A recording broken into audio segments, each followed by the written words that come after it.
Hi friends, welcome to my channel. Friends, आज की video में हम देखेंगे अपस्टॉक एप्लीकेशन की मदद से आप म्यूचुअल फंड में किस तरीके से फ्री ऑफ कॉस्ट इन्वेस्ट कर सकते हैं। जी हाँ, फ्री ऑफ कॉस्ट मैं क्यों कर रहा हूँ? क्योंकि अपस्टॉक से अगर आप म्यूचुअल फंड बाय करते हैं तो आपको कोई भी कमीशन यहाँ पे नहीं देना पड़ेगा। हो सकता है आप अगर किसी और एप्लीकेशन के ऊपर या फिर उनके खुद के एप्लीकेशन के ऊपर जाओ जहाँ से आप म्यूचुअल फंड बाय कर सकते हैं, वहाँ पे आपको कमीशन देना पड़े, या किसी आप ब्रोकर के पास जाओ तो आपको वहाँ पर कमीशन देना पड़े। लेकिन यही चीज़ अपस्टॉक आपको फ्री में दे रहा है।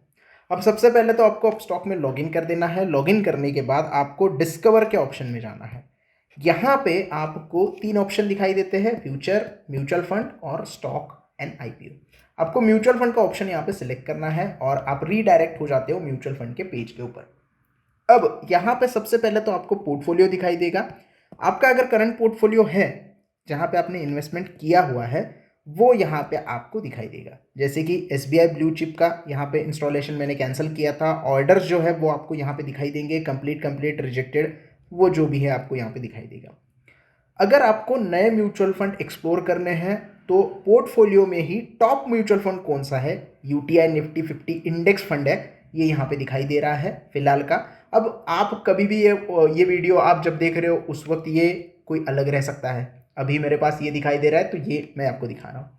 या फिर आप तय करके आए हो कि नहीं, मुझे एसबीआई के म्यूचुअल फंड के अंदर इन्वेस्टमेंट करना है, या फिर कैनरा रुबेको के अंदर इन्वेस्टमेंट करना है, आईसीआईसीआई के म्यूचुअल फंड में इन्वेस्ट करना है, एचडीएफसी के म्यूचुअल फंड में इन्वेस्टमेंट करना है। अगर ये सारी चीज़ें आपको करनी है तो भी आप कर सकते हैं। सिंपली आपको एक्सप्लोर में जाना है। अब एक्सप्लोर में आप जाके क्या करोगे, बहुत सारे यहाँ पे ऑप्शन आपको दिखाई देते हैं। इन्वेस्टमेंट आइडियाज़ आपको लेने हैं तो यहाँ पे इन्वेस्टमेंट आइडियाज़ भी आपको मिल जाएंगे। एक्सप्लोर ऑल फंड में यहाँ पे आपको दिखाई देता है कि इक्विटी फंड में अगर आप इन्वेस्टमेंट करना चाहते हो, फिक्स्ड इनकम में करना चाहते हो, हाइब्रिड में करना चाहते हो, तो वो भी ऑप्शन आपके लिए अवेलेबल है। व्यू फुल लिस्ट करोगे तो फुल लिस्ट आपके सामने ओपन हो जाएगी। तो यहाँ पे हम देख रहे हैं कि अल्टरनेटिव सेविंग अकाउंट्स अगर आप कुछ होंगे तो वो सारी चीज़ें आपको यहाँ पे दिखाई देती है। हम जाते हैं व्यू फुल लिस्ट के ऊपर। अब व्यू फुल लिस्ट के ऊपर यहाँ पे आप फिल्टर लगा सकते हो। फिल्टर में क्या होगा, टॉप फंड्स आएंगे, रेटिंग्स आएंगी, एयूएम कितना है, एएमसी अगर है तो क्या है, और फंड का प्लान ग्रोथ रिलेटेड है, डिविडेंड वाला है या डिविडेंड रीइन्वेस्टमेंट वाला है। तो ये व्यू रिजल्ट्स आपको दिखाई देगा। आपको यहाँ पे बहुत सारे टॉप फंड दिखाई दे रहे हैं तो इसको मैं डिलीट कर देता हूँ। तो 4 फंड आपको यहाँ पे निफ्टी 50 के दिखाई दे रहे हैं, तो ये इंडेक्स फंड है। लेकिन हमें देखने हैं कि बाकी और कौन से म्यूचुअल फंड है।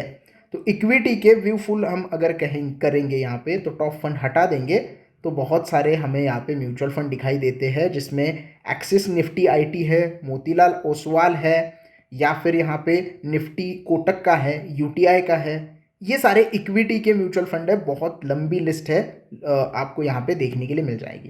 पीछे जाने के बाद अगर आपको लार्ज कैप फंड देखने हैं तो लार्ज कैप भी देख सकते हो, स्मॉल कैप भी देख सकते हो, और मिड कैप भी देख सकते हो। व्यू ऑल फंड कैटेगरी देखनी है तो ये व्यू फंड ऑल हो जाएंगे। यहाँ पे आपको इक्विटी का अलग, फिक्स इनकम का अलग, हाइब्रिड का अलग, कमोडिटी फंड में इन्वेस्ट करना है तो वो भी आपको ऑप्शन अलग मिल जाता है। और यहाँ पे बहुत सारी चीज़ें आपको मार्केट कैपिटलाइजेशन के हिसाब से भी मिल जाएंगी, large cap, mid cap, small cap, large mid cap. उसके बाद आपको डाइवर्सिफिकेशन करना है, flexi cap, multi cap, focus fund, value fund. नीचे अगर आप जाओगे तो यहाँ पे ग्लोबल फंड भी है, यानी कि इंडियन मार्केट के अलावा आप यूएस मार्केट में इन्वेस्ट करना चाहते हैं तो वो भी फंड यहाँ पे है, अवेलेबल दिखाई देते हैं। तो इनमें भी आप इन्वेस्टमेंट कर सकते हैं। अब आते हैं इंपॉर्टेंट चीज़ के ऊपर कि एक्चुअल में इन्वेस्टमेंट कैसी करनी है। तो कौन सा म्यूचुअल फंड लेना है वो आप एनालिसिस करके कर सकते हैं। मैं आपको यहाँ पे प्रोसेस बता देता हूँ। फॉर एग्जांपल, मुझे यहाँ पे ग्लोबल फंड में इन्वेस्ट करना है, थोड़ा सा हम बड़ा होते हैं, बाहर जाते हैं। Invesco India global equity fund, ये भी इक्विटी फंड है, 3 साल का CAGR है। रिस्क यहाँ पे दिखाई दे रहा है, एक्सपेंस रेशो काफ़ी हाई है, और रिस्क वर्सेस कैटेगरी का हाई दिखाई दे रहा है। अब मैं यहाँ पर आपको एक बोनस टिप देता हूँ, हमेशा सबसे पहले एक्सपेंस रेशो देखना, ये 1% के नीचे होना चाहिए।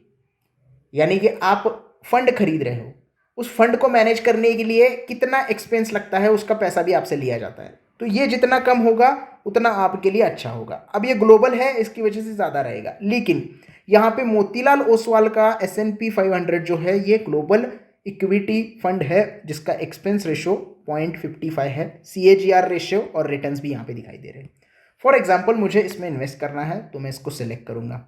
सिलेक्ट करने के बाद सबसे पहले तो आप यहाँ पे पूरी जानकारी यहाँ पे ले सकते हो। Return versus category above average दिखाई दे रहा है। अब इसके ऊपर क्लिक करोगे तो यहाँ पे आप देख सकते हो कि 3 साल के एनुअल रिटर्न कितने हैं, 13.25, एक्सपेंस रेशो 0.55 और रिसर्च किसने किया है, डेटा प्रोवाइड कर रहा है मॉर्निंग स्टार। तो डिटेल जानकारी आपको यहाँ पे मिल जाती है। रिस्क वर्सेस कैटेगरी देखोगे तो यहाँ पे आप देख सकते हो 1.30 यानी कि थोड़ा सा हाई रिस्क है। कंसिस्टेंसी रिटर्न्स 14%, फंड साइज 2,918 रुपये, 18 करोड़। ईयर सिंस इंसेप्शन 3 साल हो गए हैं, 3 साल का हम रिटर्न यहाँ पे देख रहे हैं। तो पूरी जानकारी आपको मिल जाती है। अब मॉर्निंग स्टार रेटिंग अभी नहीं है यहाँ पे, लेकिन यहाँ पे आप CAGR देख सकते हो। अगर FD में आपने इन्वेस्ट किए होते तो आपको 7% के हिसाब से रिटर्न मिलते, और अगर इस फंड में आपने इन्वेस्ट किए होते तो आपको 16% के हिसाब से रिटर्न मिलते। अब ये लॉक है तो ये हटा नहीं सकते हम। तो CAGR जो है, अगर आपने 1,000 रुपये 5 साल के लिए इन्वेस्ट किए होते तो आपको रिटर्न कितने मिलते, 16% रिटर्न 5 साल के हो जाते। FD में 7% ही मिलते आपको। तो ये रेशो आप देख सकते हैं, 3 महीने का भी देख सकते हैं, 6 महीने का भी देख सकते हैं, 1 साल का भी देख सकते हैं। अब FD में देखोगे तो 7% कांस्टेंट है और यहाँ पे चेंजेस हो रहे हैं। अब ये फंड कब लॉन्च हुआ था, लॉकिंग पीरियड है कि नहीं, NAV कितनी चल रही है। अब NAV होती है नेट एसेट वैल्यू। जैसे स्टॉक की प्राइस होती है वैसे म्यूचुअल फंड की NAV होती है। आप 1,000 रुपये अगर इन्वेस्ट कर रहे हो तो वो 1,000 रुपये के यूनिट्स जो है वो आपको मिलेंगे, वो NAV के बेसिस पे मिलेंगे। अब 16.63 को आप अगर 1,000 से डिवाइड करोगे तो आपको जितनी भी क्वांटिटी आती है वो आपकी यूनिट्स होंगे, तो वो यूनिट्स आपको मिल जाएंगे। Total AUM asset under management कितना है वो आपको यहाँ पे पता चलता है, और एक्सपेंस रेशो जो है वो यहाँ पे आपको पता चलता है, बॉटम 20 में है, यानी कि सबसे कम है। अब बेंचमार्क क्या होता है, ये किसको फॉलो करता है, रिटर्न्स आपको जनरेट हो रहे हैं वो किस हिसाब से रिटर्न जनरेट कर रहा है। इनका बेंचमार्क क्या है कि S&P 500 जो US का एक इंडेक्स है उसको ये फॉलो करने की कोशिश करता है कि सालाना वो कितना रिटर्न देता है, उस हिसाब से ये फंड भी आपको रिटर्न देने की कोशिश करेगा। ये इनका बेंचमार्क है, ये उसको टच करने की कोशिश करेंगे। फंड प्लान क्या है, ग्रोथ है, यानी कि डिविडेंड नहीं है यहाँ पे। अब कैलकुलेटर भी यूज कर सकते हो आप। 5,000 रुपये मंथली की SIP करते हो तो इस पर्टिकुलर फंड में आपको मिलेंगे 2,22,000 रुपये। इन्वेस्टमेंट आपकी हो गई 1,80,000 रुपये की। अब अगर यही पैसा आप गोल्ड में डालते हो 3 साल के लिए, ये 3 साल का कैलकुलेटर ये होगा, कितना होगा इसका कैलकुलेटर है। FD में डालते हो तो आपको कम मिलेगा, गोल्ड में भी कम मिलेगा, लेकिन इस फंड में आपको 23% तक के रिटर्न मिल सकते हैं। ये 5,000 रुपये मंथली SIP के लिए। अब मिनिमम अमाउंट SIP की 1,000 है, यहाँ पे दी गई है, 1,000 से नीचे आप नहीं लगा सकते। तो हम 1,000 रुपये पकड़ते हैं, तो 1,000 रुपये अगर आप लगाते हो और कैलकुलेट करते हो तो आपकी इन्वेस्टमेंट हो जाएगी 36,000 रुपये। 3 साल के लिए आपको मिलेंगे 23% रिटर्न, गोल्ड में आपको मिलेंगे 12% और FD में मिलेंगे 11% तक के रिटर्न। तो यहाँ पे ये पर्टिकुलर फंड का आपको परफॉर्मेंस जो है वो अच्छी तरीके से देखने के लिए मिलता है। अब वन टाइम आप इन्वेस्टमेंट करना चाहते हो तो वन टाइम इन्वेस्टमेंट में भी मिनिमम अमाउंट 1,000 रुपये है।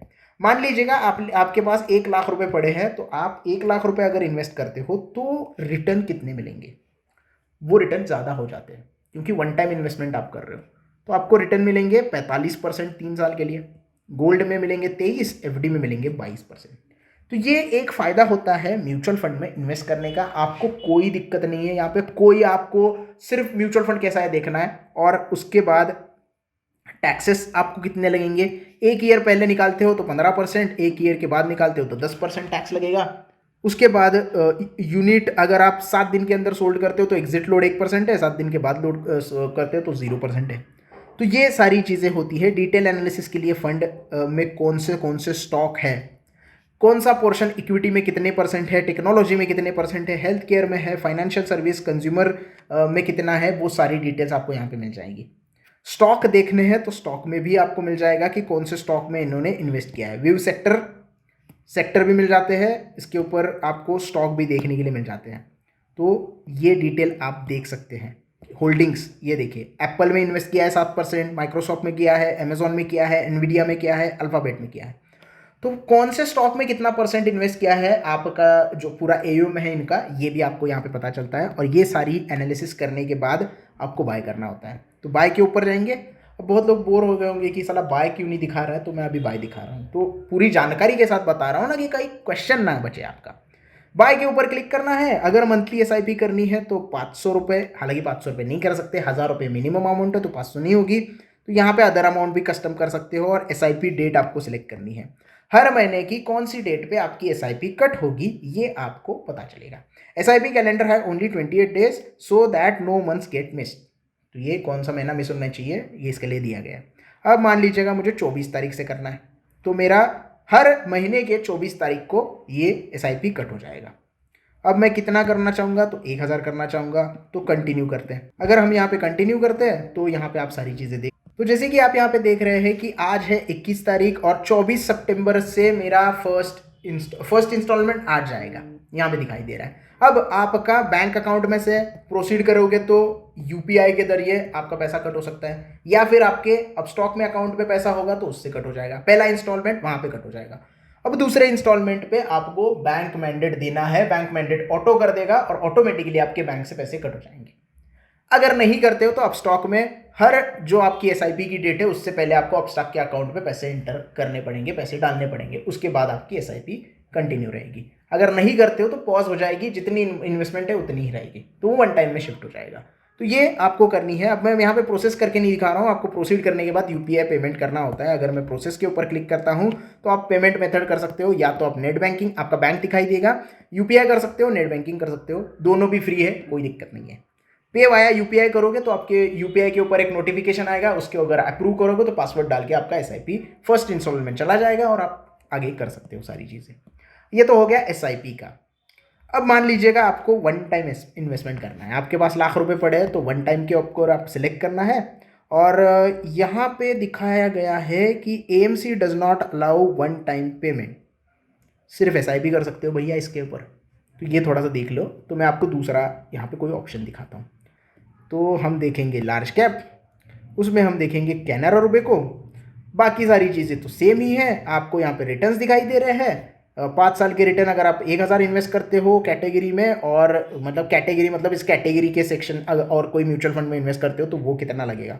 बाकी सारी चीज़ें तो यहाँ पे है, आपको पता ही है कि लॉन्च कब हुआ है, लॉकिंग पीरियड, एनएवी कितनी है, एक्सपेंस रेशो उससे भी कम है, और कहाँ पे इन्वेस्ट करता है। अब आपको वन टाइम इन्वेस्टमेंट करना है तो वन टाइम पे क्लिक करो। यहाँ पे वन टाइम में आप मिनिमम कितनी अमाउंट इन्वेस्ट कर सकते हो वो दिया गया है। तो वन टाइम आप सिलेक्ट करते हो तो 1000 रुपये मिनिमम अमाउंट इन्वेस्ट करनी है, वन टाइम में 1000 रुपये मिनिमम। लेकिन आप यहाँ पे कस्टम सिलेक्ट कर सकते हो, 1 लाख, 2 लाख, 3 लाख, जो भी है आपकी अमाउंट यहाँ पे आपको सिलेक्ट करनी है। हम 5000 कर देते हैं और कंटिन्यू करते हैं। कंटिन्यू करने के बाद एक्सपेक्टेड डिलीवरी एसआईपी से थोड़ा अलग है। एक्सपेक्टेड डिलीवरी क्यों है? क्योंकि आप वन टाइम बाय कर रहे हो, जैसे स्टॉक बाय करते हो वैसे ही इसको म्यूचुअल फंड बाय कर रहे हो, तो 2-3 दिन में आपका पूरा ये प्रोसेस कंप्लीट हो जाएगा। और यहाँ पे एनएवी जितनी होगी, आज के दिन ऑर्डर एग्जीक्यूट कर रहे हो, आज के दिन की जो एनएवी होगी वही काउंट होगी, 3 दिन बाद की नहीं होगी। आज के दिन की एनएवी काउंट होगी, और चार्जेस कितने लगेंगे वो भी यहाँ पे दिया गया है। अब मैंने आपको बोला था कि फ्री ऑफ कॉस्ट है, तो मैं यहाँ पे चार्जेस क्यों दिखा रहा हूँ? तो ये स्टैम्प ड्यूटी के चार्जेस तो हर जगह पे लगते हैं, लेकिन जो ब्रोकरेज होता है वो जीरो होता है, जो कमीशन होता है वो जीरो होता है। अब प्रोसीड टू पेमेंट करेंगे तो सिंपली फिर से बैंक सिलेक्ट करनी है। अगर आपके 2 बैंक है तो 2 बैंक से एक बैंक सिलेक्ट कर लो, यूपीआई से कर लो या फिर नेट बैंकिंग से कर लो। 1 लाख रुपए तक यूपीआई कर सकते हो, 25 लाख रुपए तक नेट बैंकिंग कर सकते हो, कोई दिक्कत नहीं है, सिंपल है, फ्री ऑफ कॉस्ट है। इन्वेस्ट यूपीआई आईडी से कर दो, एक टाइम में पैसे इन्वेस्ट हो जाएंगे, जब भी प्रॉफिट होगा वो जब निकाल दो। अब यहाँ पे टैक्सेस का कैसा है वो भी एक बार देख लेते हैं, क्योंकि वो भी पता होना चाहिए हमें। अब यहाँ पे आप देख सकते हो जो भी आपके टैक्सेस है, 1 साल के अंदर आप निकालते हो तो 15% के हिसाब से आपको short term capital gain tax लगेगा, और 1 साल के बाद निकालते हो तो long term capital gain tax 10% लगेगा। अगर 1 साल के पहले निकालते हो तो एग्जिट लोड लगेगा 1%, आपकी पूरी इन्वेस्टमेंट के ऊपर 1% आपको एग्जिट लोड होता है। 1 साल के अंदर निकालते हो तो, 1 साल बाद निकालते हो तो कोई टैक्स नहीं है। तो ये सारी चीज़ें होती है, म्यूचुअल फंड बाय करने के लिए आपको सारी चीज़ें देखनी होती है, और आराम से आप अपस्टॉक में म्यूचुअल फंड बाय कर सकते हो। आई होप आपको अपस्टॉक में म्यूचुअल फंड बाय कैसे करना है इसके बारे में पूरी डिटेल जानकारी मिल गई होगी। वीडियो पसंद आया हो तो प्लीज़ लाइक कर देना, वीडियो को ज़्यादा से ज़्यादा शेयर करना। अगर अभी भी कोई डाउट है तो कमेंट में पूछ सकते हो।